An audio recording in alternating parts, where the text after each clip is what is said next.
Hello kids and welcome to DTW Tutorials Junior. Welcome. Okay, in today's class we're going to be treating ordering of fractions, and I have three examples here. Now we're going to look at ordering it in ascending order, that's ascending magnitude, and descending order. I'm going to be explaining what each means, what ascending order means and what descending order means. Okay, now we have our first example here. We have this fraction 4/11, 1/2 of over 11, 6/11, and 3/11. Now you notice that you have the same denominator. Can you see the same denominator here, the same denominator, the same denominator, the same denominator? I hope you know for fractions the top part is called your numerator, while this is called your denominator. Okay, so we have the same denominator, so this will be a bit easy for us to order. Now let's first order by doing ascending order. Okay, so ascending order means from the smallest fraction to the largest fraction. That is what ascending is. Let me spell the word ascending.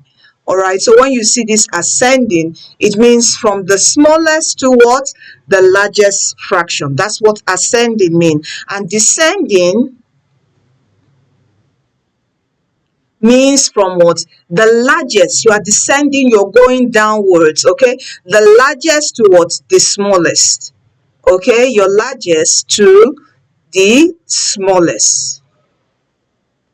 Okay, that's the fractions are reducing. That's what descending means. Okay, now so we're going to order this fraction in order of ascending order and descending order. So for now, for the ascending order is from the smallest to the largest. Now if you look at this, since we have the same denominator, this is easily going to be so easy for us to order. You just look at the numerator.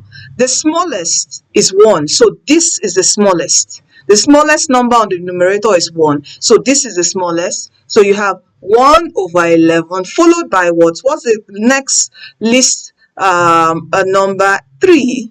Okay, over 11. Then the next smallest number is 4. Then the next number is 6. Can you see the 6? So we have arranged in the order of ascending order from the smallest to the largest. Now how do we now order, okay, from the largest to the smallest? It's just simply the reverse. If you have done the ascending already, the descending will be 6. The largest number, it will be 6/11, then 4, followed by the next 4/11, then 3/11, then 1/1/11. Do you see that? Okay, so we have arranged this in ascending order and descending order. Let's look at this now. Look at this number 2. You notice here that the numerators are all the same. Okay, I know why I gave you this example, to see a particular property of how fractions behave when the denominators are all the same and when the numerators are all the same. So when you have the numerators all the same, how do you order it? Let's say you want to do from your ascending, which is smallest to largest. Now this is going to be opposite of you having the denominator as all the same. All right, for here ascending order, the smallest, okay, will be the fraction. Looking at your denominator now, will be the fraction with the biggest number. Can you see that? The smallest will be the fraction with the biggest number. When you're looking at your denominator, you can see it's opposite of what we did here. When you had all your the denominator has the same number and we had to look at the numerator. Here now we have our numerator has the same number and we now have to look at the denominator to try to order them. So from here, what do? Your smallest number, which is, we're looking at ascending order now. Okay, the smallest number is 9. Okay, so which will be 2/9 comma, that's the smallest fraction, I mean, the smallest fraction, all right? So followed by 2 over 7, the smallest fraction, then followed by 2 over 5, then followed by 2 over 3. So here, 2 over 3 is the largest fraction in this series of what? This list of fraction, okay? So we've ordered this from the smallest to the largest, all right? Now for descending order for this fraction, okay, so it's from the largest to the smallest. So the largest is what? Your 2 over 3, okay? So you have 2 over 3, comma, 2 over 5, comma, 2 over 7, comma, 2 over 8.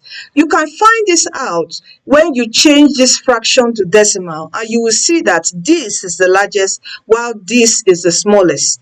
All right, and there's another method you can use, which is the LCM method, which we are going to apply here.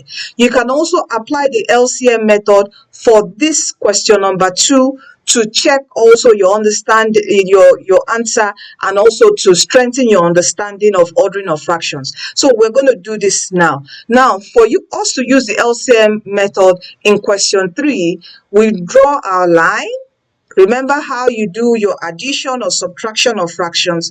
We find the LCM of these 4 numbers. Let us try to find the LCM of these 4 numbers. So we go, let's use the long method way of finding LCM. So we rule our line. We have 8, we have 6, we have 3, and we have 4. Let's start with 2. We use 2 for division. 2 would go in 8 4 times, to go in 6 3 times. It won't go in 3. You drop down 3.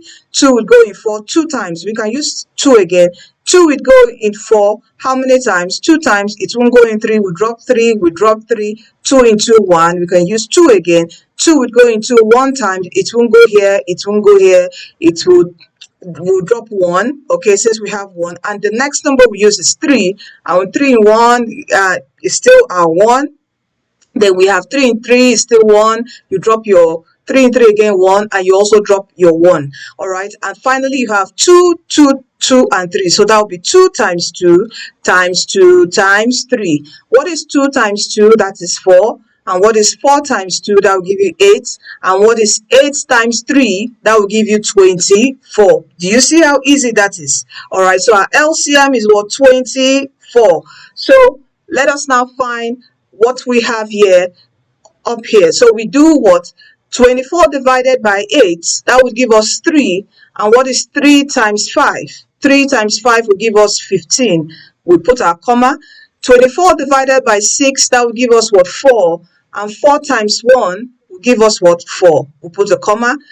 24 divided by 3, that will give us 8. And 8 times 2 will give us 16. We put 16, put a comma. Then finally, 24 divided by 4 will give us 6. And 6 times 3 will give us what? 18. So we have 18. So what we've done here is that we have made every of this fraction have the same denominator, just like this. All right, and so it will be easy for us to now arrange in ascending order or descending order. Now, to arrange in ascending order, which is the smallest to largest, what is the smallest number here? It is 4. Okay, so we have 4, and what is 4? 4 is 1 over 16. So we have 1. Let's put our answer here. 1 over 16, followed by 15, which is 5 over 8. Okay, that's the fraction 5 over 8, followed by 16 with the fraction what? 2 over 3, followed by 18, which is what? 3 over 4. So 3 over 4 is the largest of the fraction. So remember this, we are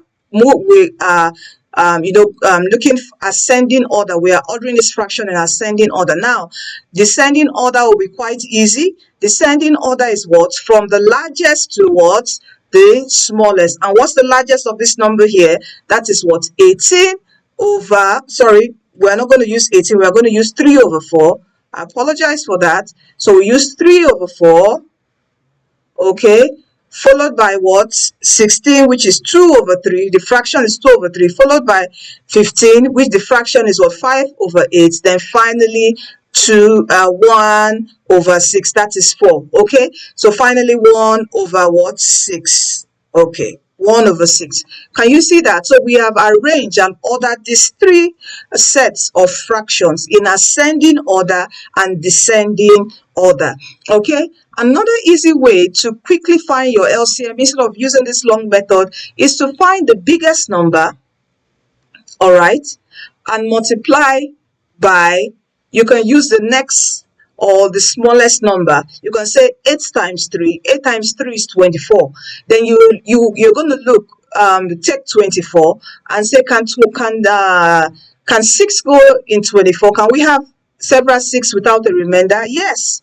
Also, can we have several 4s in 24 without a remainder? Yes. Can you see that? That's a quick way to find your LCM. Just figuring it out using the largest number, multiply by maybe the lowest number, and check if other number, the one you didn't use to multiply, that's 6 and 4, can go by that number which you multiplied. You did 8 times 3, it gave us 24.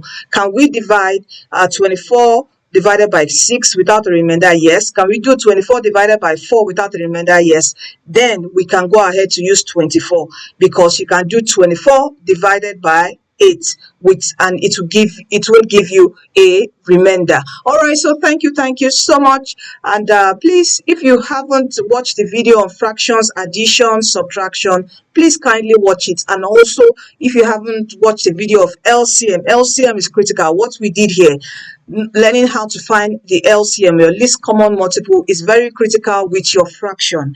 All right, so please do watch that video so you gain more in this understanding on how to find your least common multiple, which is your LCM, also your HCF. All right, okay, so I would want to quickly introduce you to DTW Common Entrance app.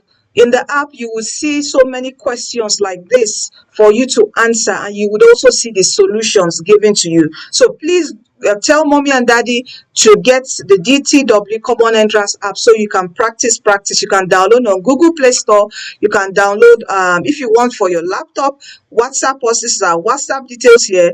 WhatsApp us and we'll send you the link to download on your child's laptop. So, and to activate it costs 4,000 naira to activate. If you want more tutorials, just go to our YouTube channel and you will see more tutorials. Just search for DTW Tutorials Junior and you will see all our videos helping your child to pass their common entrance exam, to get strong in their mathematics. All right, thank you so much. And kids, don't forget that Jesus loves you. Please do respect and honor mommy and daddy, and be nice to your siblings and be nice to your friends in school. Do not bully anyone. Be kind to everyone, and the Lord will bless and honor you. You are blessed, kids, and you are a winner. You are destined to win. That is DTW. Say, I am destined to win. You can make it and you will make it. All right, take care and see you in our next video.